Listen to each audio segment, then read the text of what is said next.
The Tudors Dynasty Podcast.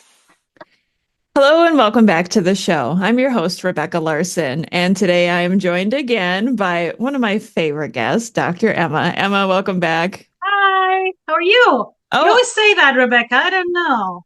I need to change it up. No, you're fine. You're my At least, favorite host. You know that. at least I'm consistent. Right. I feel loved when I come here. That's for sure. Oh, good. You should feel the love. Well, how do we start every episode? Let's talk about the weather in Minnesota. Oh yes, it's pretty good. Oh, I'm even yeah. trying an accent now. I feel like your accent is better than mine, and I grew up in Minnesota. Yeah, just been practicing a lot. Yeah, yeah, sure, you betcha, right? Yep. What? Oofda is the other good one. Oofda. Oofda. You know what? The one thing that I don't think I've ever said you betcha without Hmm. meaning to say you Oh, betcha. I thought I was gonna say like, what? You've never said you betcha you're Minnesotan? I honestly, it doesn't just come out. The one thing that I say all the time that is very upper Midwest is oh, Oh, the O's are around. The O. yeah. And another thing is, I love the way just Minnesotans, for example, when they want to have a difficult conversation, they just turn to the weather. Oh, yeah, it'll shine bright tomorrow. They're really meaning talking about other things, but you're like, oh, I get it. We can't really talk about what we don't want to talk about. We're just gonna say tomorrow's gonna be better. Great, I get it. I feel like you're speaking my truth. Yes, I know. I've been researching Minnesotans for 8 years now, so I got you guys down to I know what you guys do.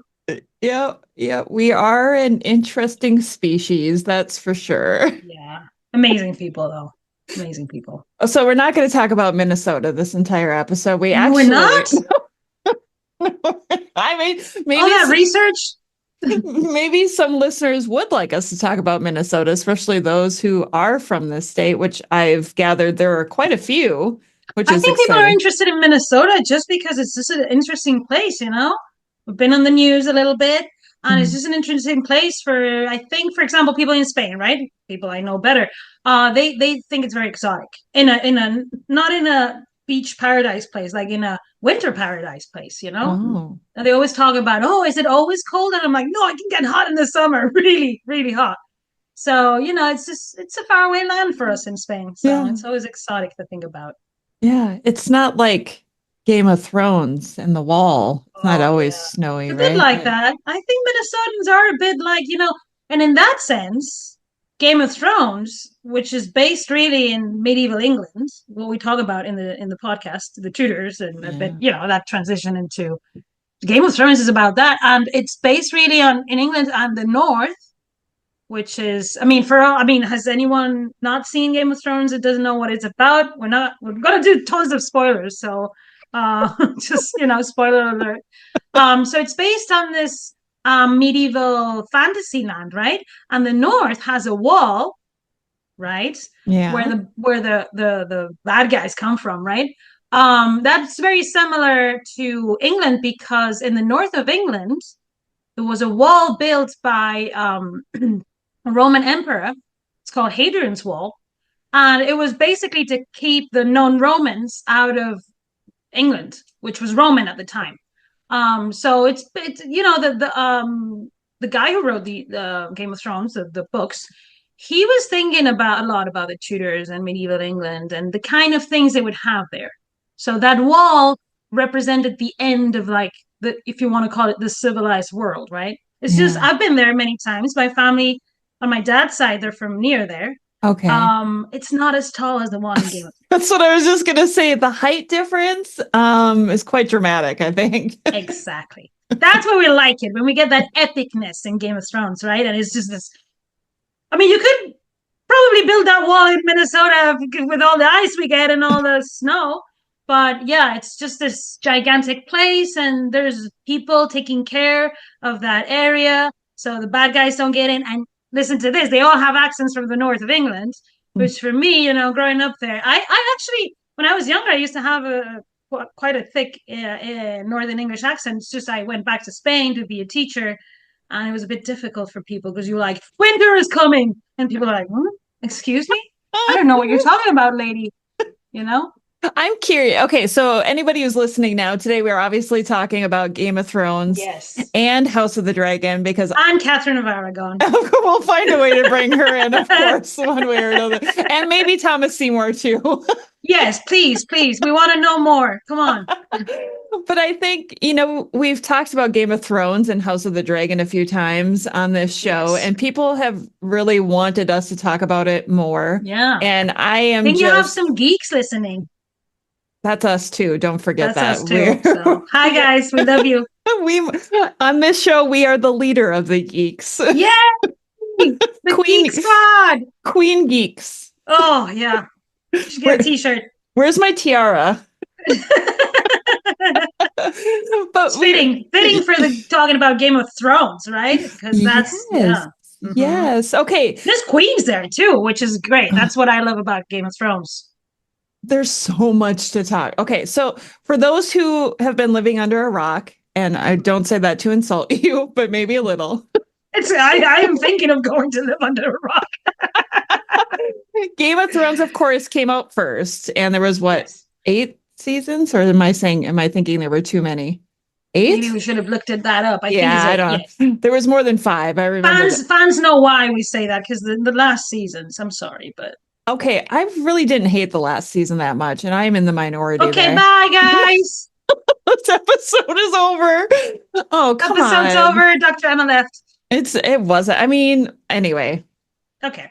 Set that aside. House of the Dragon came out as like a prequel to Game of Thrones to help us understand, first and foremost, what happened to all the dragons and the story beforehand. And I am obsessed with House of the Dragon because there are dragons everywhere. And I so desperately want to be a dragon rider.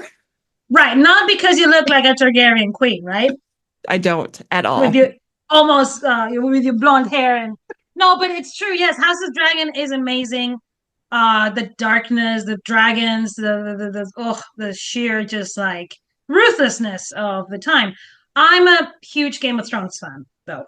I think the first probably 4 seasons of Game of Thrones, I've never been so excited for a show as when that came out. I was like, finally, someone has rewritten Lord of the Rings in a violent, ruthless way that I love, where everybody dies. Sorry, people, everybody dies in Game of Thrones. Your favorite character is going to die. So the same thing. You have to be ready. Yeah, the same thing's going to happen with House of the Dragon too. Everybody's going to die. I mean, I've listened to the audiobook. I know what's going to happen. Oh well, yeah. Still fun to see it right unfold because people just don't die. They die in gruesome ways too. Yes. Oh my God. Okay. So House of the Dragon, I like to say is paralleled maybe a little bit with early medieval Empress Matilda and Stephen, right? So if you look at maybe Princess Rhaenyra as Matilda, she was named heir to the throne by her father. Exactly. And when her father dies, it wasn't really her cousin in House of the Dragon. It was her half-brother who became king instead. And then there's this ongoing battle for the throne. Exactly. So when we get to Game of Thrones, what is it modeling after then? Well, I would say that in your case, in House of Dragon, I agree with what you said, but I think he throws in some elements of other civilizations, like that marrying brothers and sisters of very ancient Egypt to me, you know? Oh, yeah. And Cleopatra, for example, married her brother. And it was just a way to keep, and they say it in the show, it's a way to keep the lineage clean. Well, I mean, the Habsburgs, hello, cousins are pretty much almost like your siblings, right? Yeah. I mean, at least that's the way I see my cousins, people. My cousins are like my brothers and sisters, right? They're just, very close. So, but honestly, let's say like Rhaenyra marries her uncle. Yes. Damon. Exactly. So you can't blame happened. Rhaenyra really, because I mean Damon.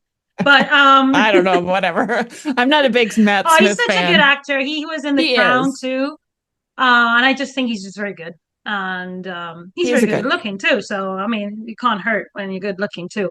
But yes, she marries her uncle, just like the Habsburgs used to marry their nieces, right? Like Philip II married, or So I mean, that's not that far away from the Habsburgs. True. I would say the Targaryens are very Habsburg. Are Trastámara too, because remember, Isabel and Fernando are also cousins. Oh, right. So within the fam. Why? Then you don't have problems when the woman inherits because she's going to marry someone from the same house. This is what he's based on. In the case of Game of Thrones, it's pretty clear it's based on the War of Roses. Whoa, I'm sorry. I just had this big light bulb moment right here as you were talking about that. So tell me about it. The Habsburgs, right? They married each other to keep their bloodline, right? House of the Dragon. Sort of. They didn't understand genetics very well. They were trying to keep it. Actually ruined it. Yes. I wonder if House of the dragon symbolizes that.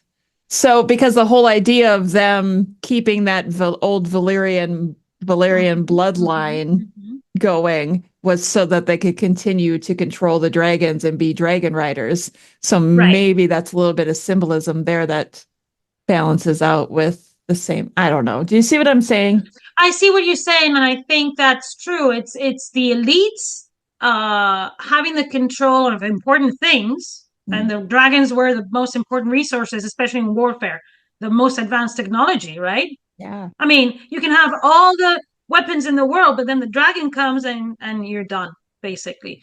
So yes, I understand what you say. And I mean, there's even the patron saint of England is St. George killing the dragon.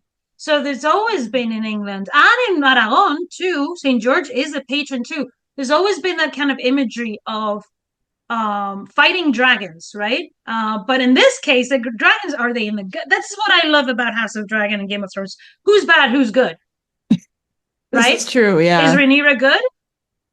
No, yes and no. But she has Daemon, is he good? No, we know he's not. But he's charming.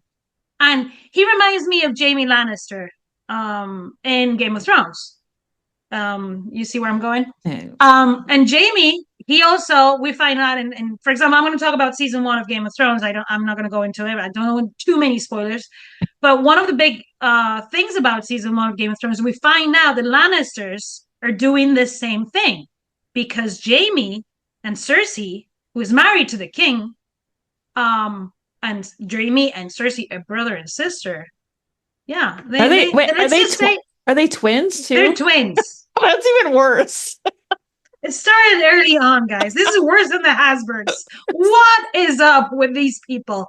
And Lannister, really, if you think about it, for anyone who likes history and starts to watch a show, and you hear for the first time Lannister, your mind goes to Lancaster.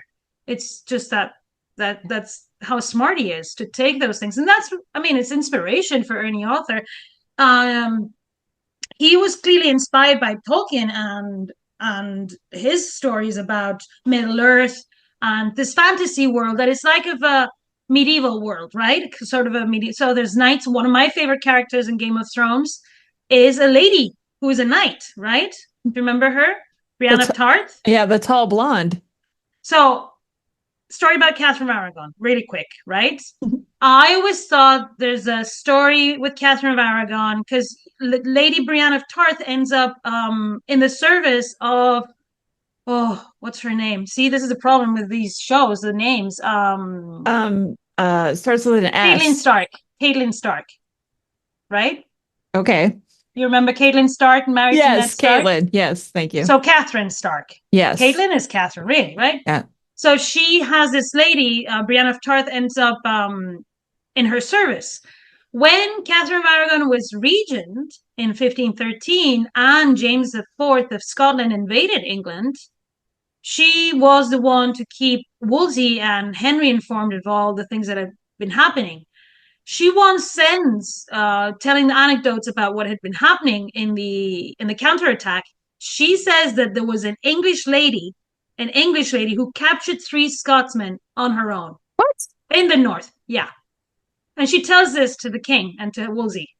How have you never talked about this before in the show? Because I was waiting for this Game of Thrones episode where I could compare this. I'm like, this is Brienne of Tarth. Did Martin know about this story? it's just that idea of like in a world full of knights, the most courageous, the bravest, and the best is a woman. It's a bit like in I'm just going too nerd on this, but sorry.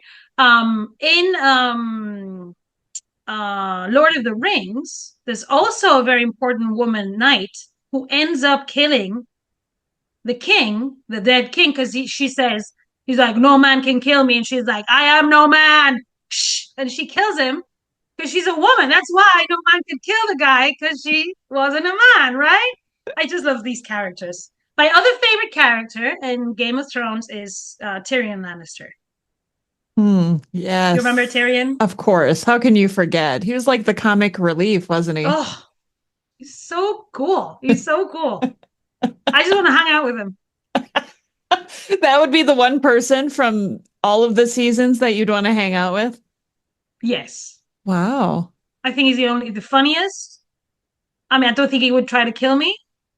That's I think other people that wouldn't try to kill me, like Sansa Stark. I think she's boring. I never got. I mean, the actress is wonderful, but Yeah. Sansa Stark could not be more boring as a character. I Arya agree. Stark would be, yeah. Arya Stark was amazing, but she's only a kid, right? No, Yeah. Tyrion, he would be fun, right? He knows things too, so he can tell you about everything. Yeah, he could hide in plain sight almost. Yeah, he's amazing, amazing. And that role in that character, how it developed. I mean, he ends up killing his dad. He's not that innocent. Remember, he kills his On the dad toilet. Oh yeah. How awful. That's Game of Thrones for you. Yikes. Was that modeled after anything? Was that modeled after anything? The birth of Charles V. Oh, Remember? right, on the toilets. That's good. That's good. I didn't even think about that. You want any more toilet stories? Dr. Emma is a woman. Okay, so let's go back to Hadrian's Wall and the wall in the north. So you can visit Hadrian's Wall, and you can go. It's next to the very beautiful Lake District. Oh, this to a Minnesotan is like talking about going. Like, why would I go somewhere with lakes? But right. But it's very beautiful. It does look like the Shire. It does look very shirey. The cottages and that. It's different to the lakes here in Minnesota. Durham is nearby too, the Hadrian's Wall. Newcastle, which is a very cool city too. Okay. Durham especially has a medieval cathedral, a college that is very old. It's college town, but it's like Harry Potter was shot there. Oh. Some of the scenes, yeah. So it's just England, it's beautiful all around. I still have family that my aunt lives in Newcastle, so and I have family in Scotland, so I just need to get back there. It's been a long time. Yeah, you definitely do. Such a beautiful country. Like I was just thinking about it today, just how beautiful England was and how I'm ready to go back. But yeah, I agree. Anyway, so I have to go in March, so it's not far away. No, that's coming up fast. I know. Oh, I wish I could join you there. I just don't think I can make it happen. Oh.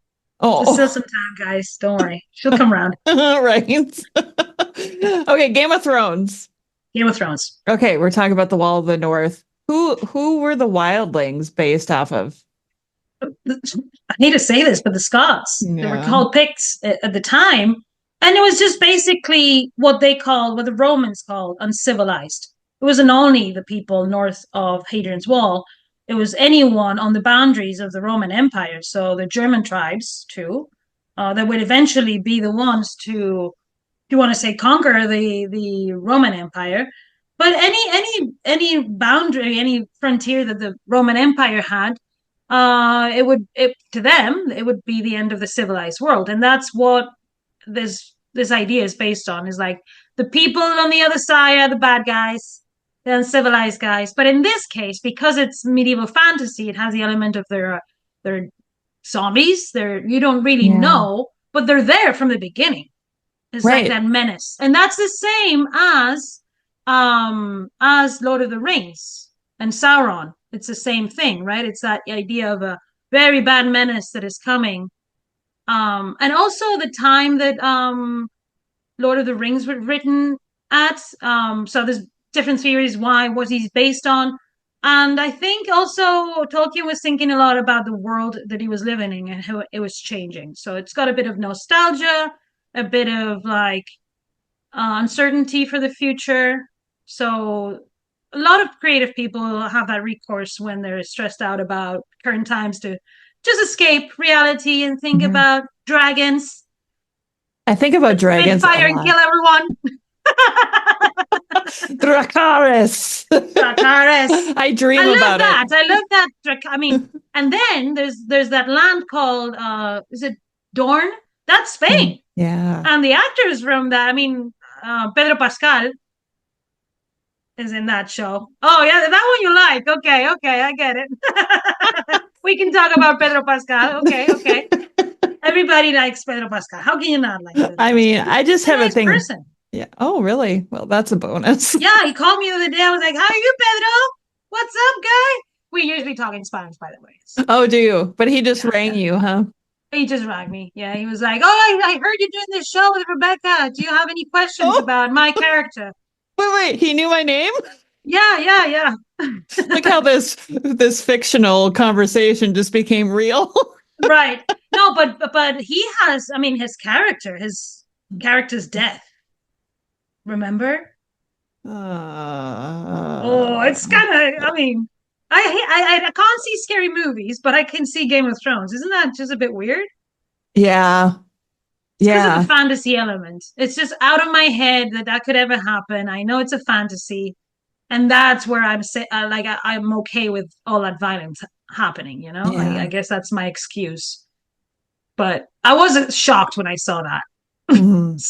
There's so much of that.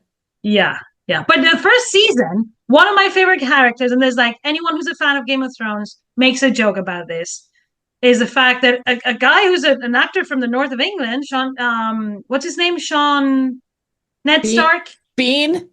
Sean, yes. Right? He dies in every movie.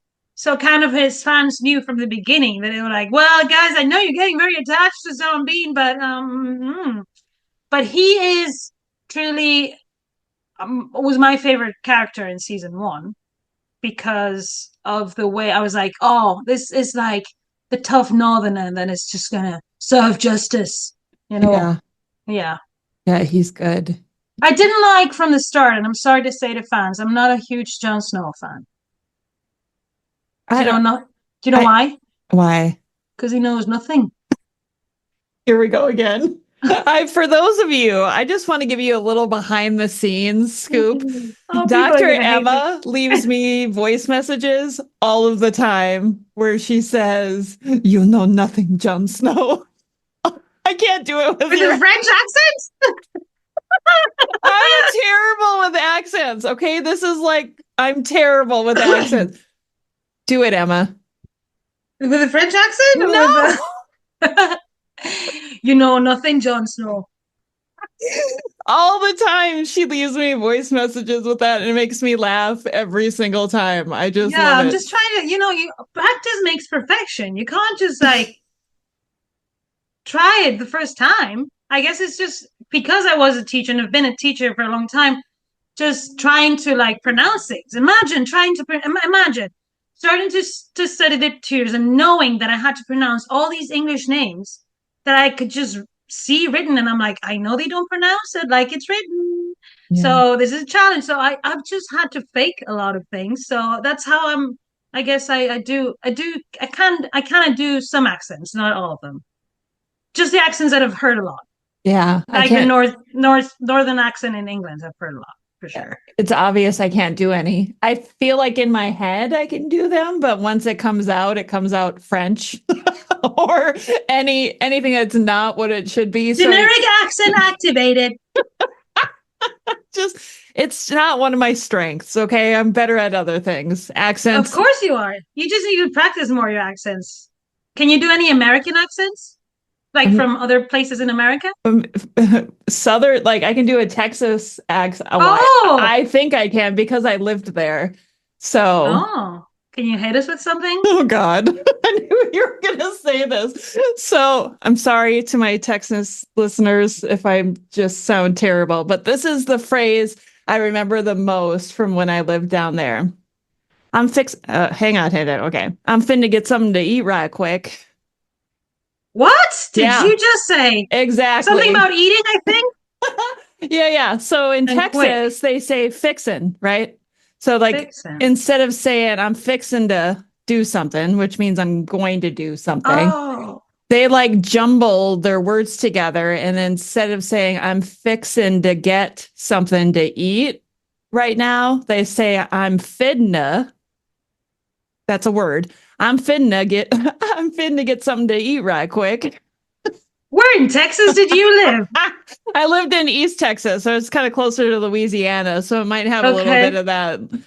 I kind of like it, but I couldn't understand what you were saying. Yeah, So. try moving down there as a Minnesotan and working in retail and having to understand what people. It was like a different language to me when I bet everybody knew you were not from there too, right? Yeah, straight away. Did they know you were from Minnesota, or they had a good idea that I was from you were the like, north. oh, really? How did you know? My one friend, my one friend I met down there, she would say to me, "My name is Rebecca, and I am from Minnesota. I pronounce all the letters and all of the words." Wow. And I was like, so what? Guilty. Well, I think that's why Spanish people, at least, appreciate Minnesotan accent so much, because you guys are very clear when you speak. You have a nice cadency, you're calm speaking, and you pronounce every letter usually, unless, the 20, which I picked up because I used to say 20, and now, it's different. Do you, but how do you say water? Now I do.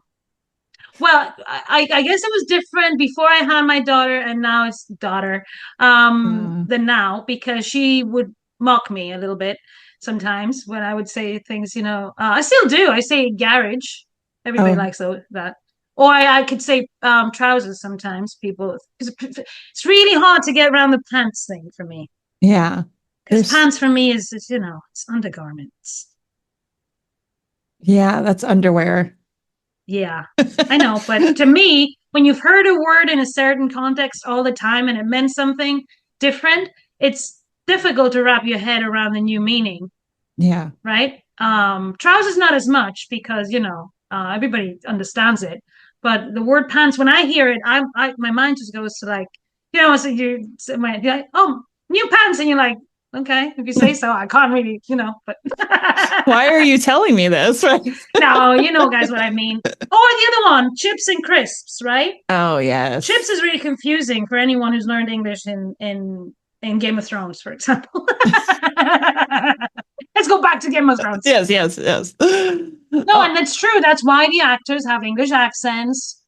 We love it, because who doesn't like a medieval fantasy with actors with British accents and Irish accents? And the Whitelings have, they got Scottish, Irish accents. You get all of, it's a bit, Yeah. I'm part of the people from the north, I'm afraid to say. You are a northerner. I am. That's okay. I'm a northerner in Spain. I'm a northerner in England. I'm a northerner in the United States. That is who you are. That's who I am.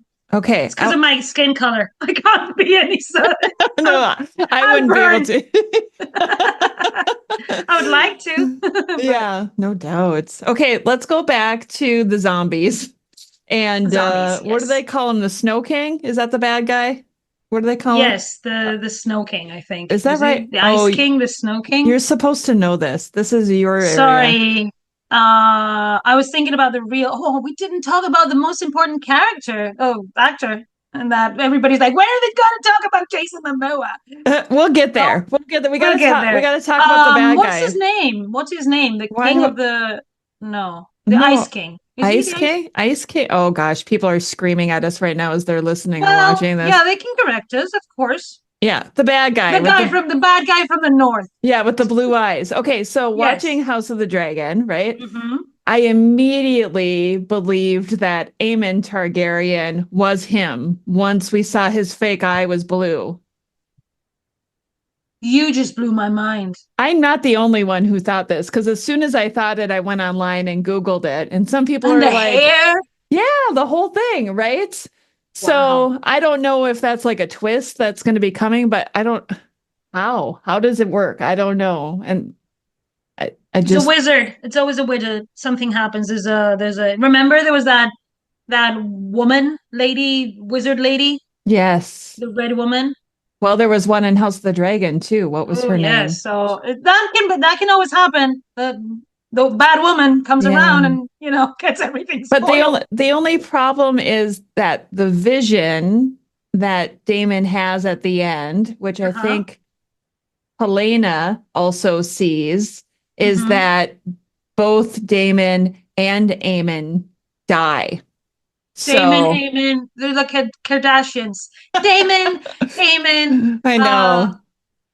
I Damon. I feel like I can keep House of the Dragon characters like separated in my head way better than Game of Thrones. And like to me, the names are easier because they're all so similar, Weird. like Rhaenyra, Yeah, they're all weird names. Rhaenys, and then you got In Game of Thrones, they have more normal names. Not exactly normal, but John is written a bit differently. But then Rob is a very yeah, typical English name. Rob Stark, another nice character in the first season. That he ends up being the king in the North. I yeah. would be good to be like, when they start, he's like, is that the first season? Yeah, I think that's the end of his first season because they kill his dad, right? They Was that kill the Ned first? Stark. Okay. So basically, I'm going to do just a little sum up of what happens. So basically, what happens is it starts with a guy who is Henry VII, really, because he conquers the kingdom, right? Robert Baratheon. Okay. Yeah. We're talking, yeah. But he looks like Henry VIII after Yeah. he meets Anne Boleyn, Yes. right? Yes, he does. Right. So that's the first like, okay, I'm interested. It's all very messy here, but I can see that okay, something's happening. Yeah. Robert is good friends with Ned, who had fought with him to end the war, right? And Okay. Robert has been king and he married a Lannister to make peace, which is very medieval and all of that. But Cersei, his queen, as a Lannister, has been a bit naughty, let's put it that way, with her brother, and three kids that the king has are not, and they're all like super blonde and blah blah blah. They're not his kids; they're her brother's kids, right? Yeah. And one of the Starks finds out about this, the boy, and Jamie pushes him off. Remember that scene when Oh, yeah. What's his name? Bran Stark, Yeah. he Okay. can climb and he's climbing all around, which reminds me a lot of my daughter because she loves climbing everywhere. And he's climbing, and then he sees them, and Jamie comes for all that everybody loves Jamie, and I can understand why because he's very good looking, but he's a very bad person really, and he pushes, and he's also the Kingslayer, the guy who would kill the Mad King. So basically, Ned Stark almost finds out about all of this while Robert asks him to go to be his hand. So basically, his Thomas Wolsey, right? Yeah. And because the previous hand has been killed. So this is the thing. This is everybody's been poisoned, killed, all these things. So Ned goes down to King's Landing, aka London, basically. Come on. It's a bit more tropical than London, I think. Yeah. King's Landing. And basically just finds his end because Cersei is, behind a plot to kill Robert. And then Joffrey, isn't that your favorite character? Joffrey. Let's talk about Joffrey. How cute is Joffrey? Joffrey is crowned king. And then the first thing he does is like chop Ned Stark's head off. So what this starts? A war. Of course. Because up in the north, they declare that Ned's eldest son, Rob, who is ready to take on and he declares himself the king in the north. Mm-hmm. And that's how the season one really ends, right? With this like, oh, everything's just gone to because Sansa, his two daughters go with Ned, so they're staying King's Landing, and then Joffrey has one of them, the other one escapes, so he's gonna marry Sansa Stark, And that's basically why Robb has to declare war and be like, no, I'm the king in the north now, and I'm going to go and kill Joffrey Baratheon, who is not really Baratheon. Right. He's really Lannister. He's Lannister and Lannister and Lannister and Lannister. Is he modeled after Edward the Sixth? Like who they thought Edward the Sixth could have been? I think he's a mix of all the little princes in the 15th and 16th century England. Because there's a few. I mean, the Princess in the Tower, this and that. It's just that idea. And it's a twist. It's like the young king that is really a tyrant.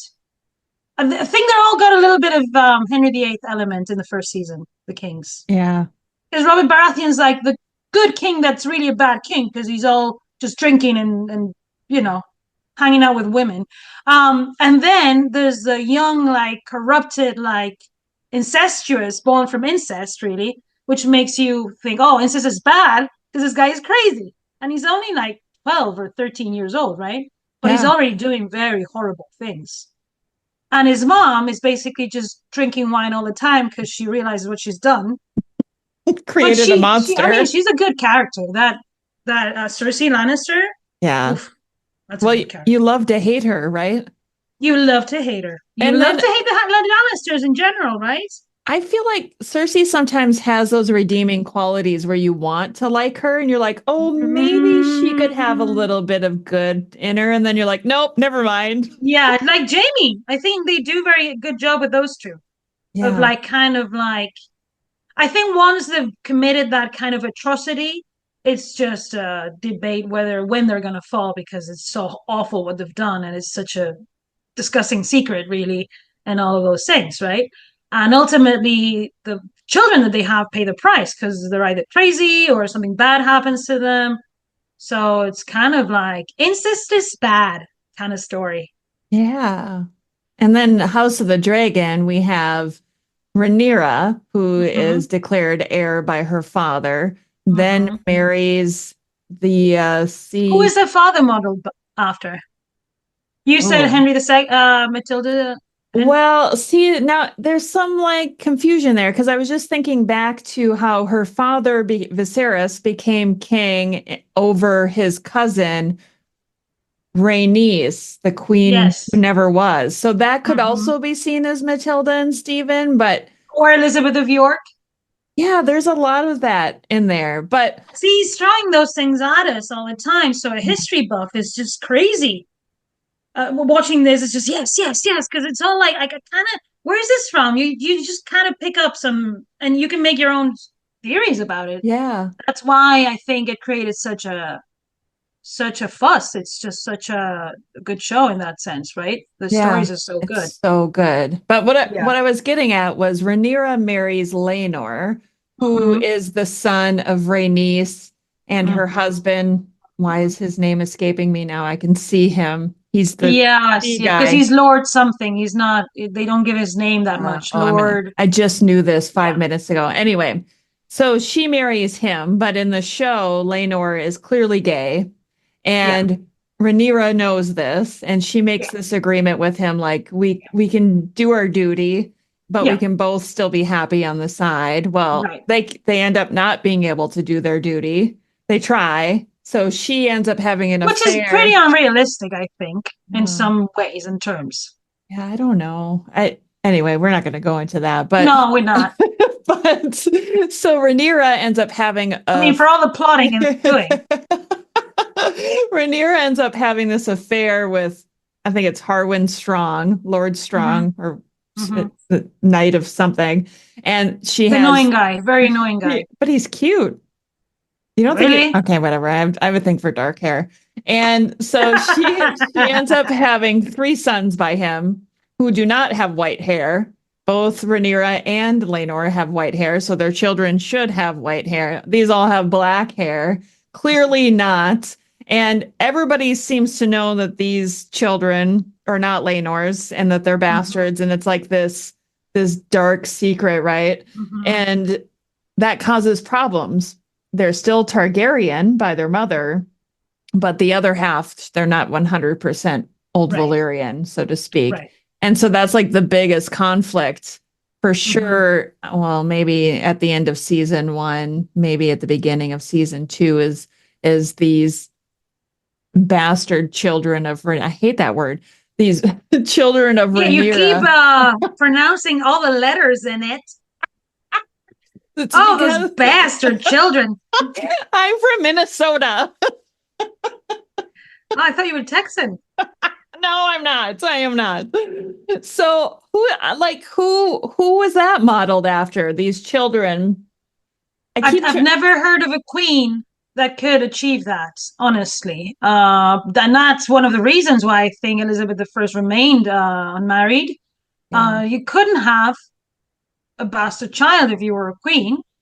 And if you did, you were very quiet about it, you know? Yeah. And I'm sure they did. I'm sure there's lots of kings that were not born to the king and the queen.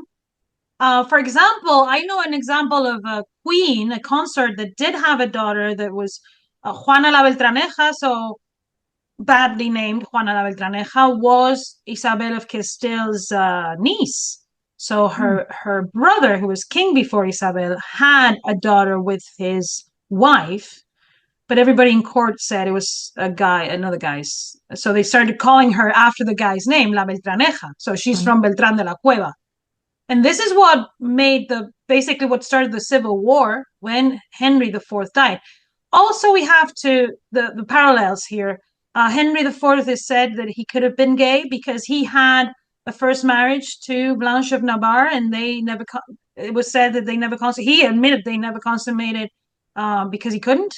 And then when he married Juana and had Juana, because this is how we do it in Castile, we just use the same names over and over. That's when the rumor started that the king couldn't have fathered that child, and Isabel was like, well, then I'm your heiress, and he admitted it. So when he died and there were two factions, and this is very Game of Thrones, they were like, no, she's the queen, no, she's the queen. And that's really what started. Very different to what happened in England. I'm always surprised that what happened in England is not more talked about. The fact that someone like a 15-year-old child would want to change the succession order and that would be okay, and that was his will to do it. I've brought up this in the past. It's just sometimes I'm just surprised that in the Tudor world we don't talk more about things that are very weird. Is this your way to get me to talk about Thomas Seymour? Yes, please tell us something about this. No, we're not. But it's true, Rebecca. It's not normal. It didn't happen. No, it wasn't normal, and it was definitely not normal to put another woman. You would have chosen a guy, right? Yeah. Why a woman? Well, it's just too convenient. What do you think? Tell us. Too convenient that she was married to the president of the council's son. Was she? How did that work out for him? Yeah, well, I mean, that's what they were trying to do, really. The adults around Edward, I think, were trying to do that, right? Well, they all wanted a piece of the power, and then everybody knows. Why did it not work? Why did it not work? Because it wasn't legitimate, really. Yeah, yeah. When there was two daughters of Henry VIII, one of them that was in Anglia, just minding her own business, basically waiting to see if something happened.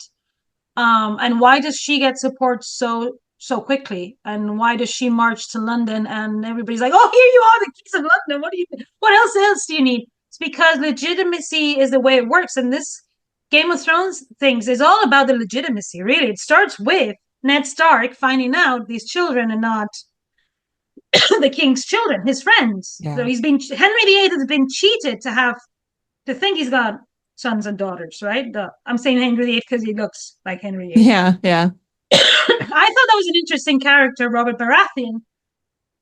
Also, excuse me, because he's killed by a boar that he's trying to hunt.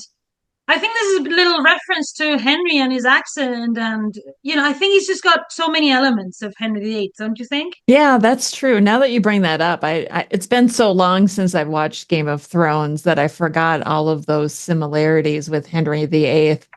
There's a lot of medieval. I mean, I was the other day. My daughter has a little book that's it's the alphabet and like medieval words. because it has to start them early.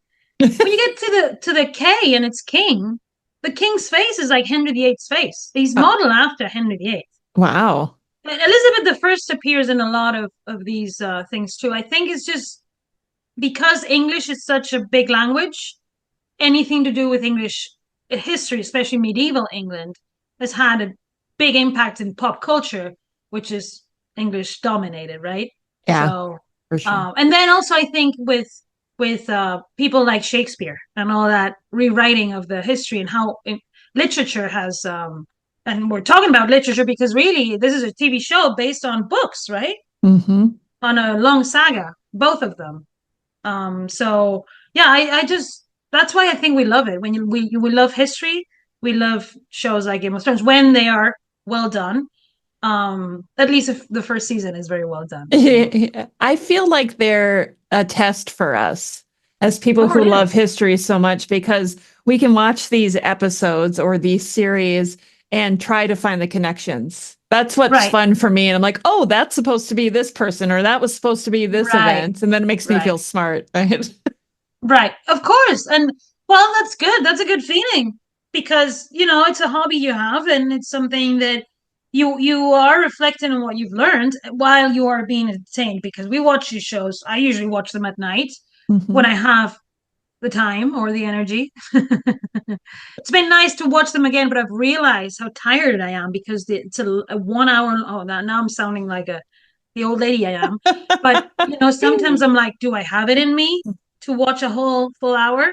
Sometimes I do, and sometimes, especially when you've already watched something, because I did rewatch some of the episodes. But it's a great show. Anyone, if you haven't watched it, if you need to watch it again, do it because it's a great show. I need to watch it again, but I think I've watched House of the Dragon season 1 and season 2 at least 6 times. Okay, now you have a problem? No, okay, let me explain this. The more times I watch it, the more things I pick up. And I'm going to give you an example. Okay. Right. There's a part in season 1 where Helena is sitting down and she's holding this type of worm thing and she's talking to Alicent, her mother, and she's describing how many legs it has and all of this. And Aemon comes into the room, and I'm trying to remember if this is the scene where his cousins just gave him a pig instead of a dragon, and he's all upset about this, about how he wants a dragon. And Aemon is talking to Alicent. And if you don't pay close attention, you're going to miss it. And I didn't notice it until I put the captions on. He's talking something about how he wants a dragon. And Helena quietly says, you'll have to lose an eye. As she's like holding this worm and she's talking about how this worm caterpillar thingy has eyes, but she doesn't think it can see. And Aemon nothing worse than a creepy child. She is a little strange, but that's why I love her because she adds these little bits of wisdom that you could so easily miss if you're not paying attention. Well, that's not wisdom. That's like I'm seeing the future. Yeah, well, she is different like that's kind her of wisdom thing. Altogether. She sees the future, and I think that's the cool thing about her because at the end of season 2, she is in this vision with Daemon when he touches the tree and sees that Rhaenyra belongs on the throne, and it ends with showing the back of the Queen of the Dragons from Game of Thrones with her little dragons crawling out of her lap. Daemon then understands that, okay, she belongs on the throne because this is the path it needs to go. Winter is coming, and she's gonna. Yeah, I said it. She's gonna. And I need to clean my gutters. No. Not that kind of winter. Not in Minnesota winter. I mean, it is coming. But no, you're right. But one of my favorite things about both shows, finally, we have a saga where women are the protagonists.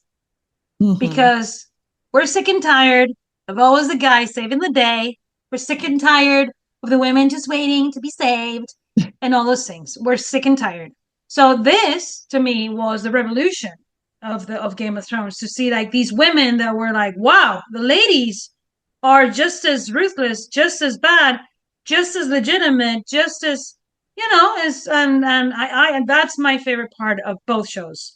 And talking about the Game of Thrones, the two main characters are Jon Snow, but we didn't talk about Dracarys Targaryen, right? Yeah. I mean, I said Tyrion Lannister was my favorite character, but she has some of the moments that I'm just like, yes, queen, because Yes. she is amazing. Especially that whole army that she puts together. Her love story with Khal Drogo. Let's Yeah, call it that's love weird. story, Yeah, I Stockholm don't. syndrome. We don't know very well. Yeah. But Khal Drogo, he's a bit ruthless and that, but under that, Jason I was Momoa. just gonna say you just like Jason Momoa. I mean, does anybody not like Jason Momoa? Please, if you see this and you don't like Jason Momoa, I want you to comment and tell me why. Because there's something clearly wrong with you. He's the nicest guy too. I'm honestly, hi. I, I don't know what No, to say. Like, he's all right. I know. ladies, forgive her. Guys, forgive her. Because I mean, even the guys. Yeah, it like could Jason go Momoa. either way. Yeah, I don't know. I mean, in real life, Well, he seems like a nice guy, but maybe it's that In character. Spanish, we always say, para gustos están los colores. So for taste, you have the colors. You have whatever you want, Yeah, So this is true. yeah. But the love story, that whole like she is the legitimate heir. She's from this very old house, but she looks frail at the beginning. She's very young and all that, but how she becomes this queen who just commands authority with her voice and her dragons. But it's just incredible, and how she develops herself and truly understands at one point, and this is one of my favorite moments in season one. Her brother treats her foully. He's horrible to her. But he doesn't end up very well, does he? Oh, that No, he moment doesn't. when he gets his crown. Yeah. So basically, Khal Drogo pours this.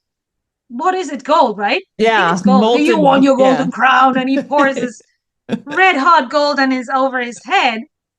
What is the best way to go than just some and then from there on, they're just basically like, we're gonna conquer Westeros, and that's also a very exciting part of that Game of Thrones story, how it develops. Yeah. Did she have the best end? We'll talk about it in a different show. Yeah, I know.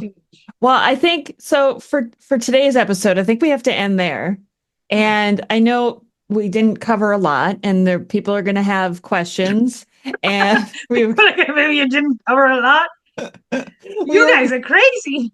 We were kind of all over the place. So if you were listening or watching today and you want us to focus more on one thing that we didn't, or if we missed something, please let us know, because we are more than happy to come back and talk about this some more. Maybe one good topic, Rebecca, would be if we could find parallels between the female characters and historical females. Oh, that'd be interesting. Or people who know about that could tell us about that.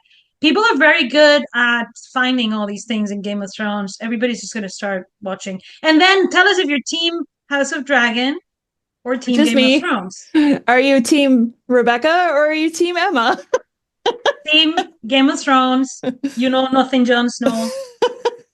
Is the best. Come on, guys. I mean, it is. I'm trying to think now if there's a phrase I can use from House of the Dragon, and now He doesn't even have a phrase, guys. Come on. There's got to be Dracarys. Dracarys is also Game of Thrones phrase. Okay, fine. I'll come up with my own phrase, or somebody she help has me. to go. I mean, I drink and know things. That's another good one from Game of Thrones. Yeah, I got nothing. We'll come up with something. We will. We definitely will. So Dracarys unites everyone, Yeah. You're having a bad day, a bit of Dracarys everywhere. That solves everything. I just want a dragon. Am I asking for too much? Yes, I'm scared. Why would you want to have a dragon? Think how amazing. Never give an American a dragon, guys. Never give anyone a dragon. I swear, I'll be good with it. Right. Famous last words, right? Yeah.